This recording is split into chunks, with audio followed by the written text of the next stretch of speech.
Hi everyone, welcome back to our channel. In this following tutorial, I'm gonna let you know the ways to protect yourself from Zelle scam. To protect yourself from scam, you need to follow the steps. Now, first of all, you could frequently change your password. Next thing you could do is you could go ahead and set up two-step verification.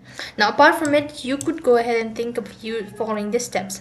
Now, first of all, you could think of Zelle or any P2P payment as cash.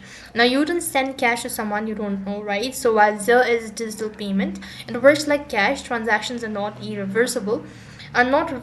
If you make a mistake or a typo and send money to wrong person or phone number, the bank will not refund your money.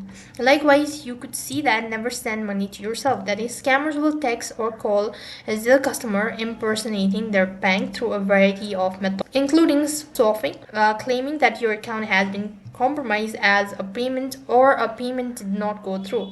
So once the scammer get the customer on the phone, they use his personal information and will ask to reverse a transaction. While your account is in your name, it is controlled by a scammer and any money sent to this account will go straight to their pockets. Now only use Zelle to send money through those you know and trust. Do not use P2P payment for online purchases or to send money to anyone you don't have a personal relationship with.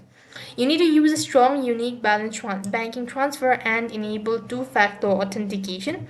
Likewise, you could also contact your financial institution for recourse. So you could follow the steps and keep yourself protected. All for this video. I hope the video was helpful. Make sure to like, share, and subscribe to our channel.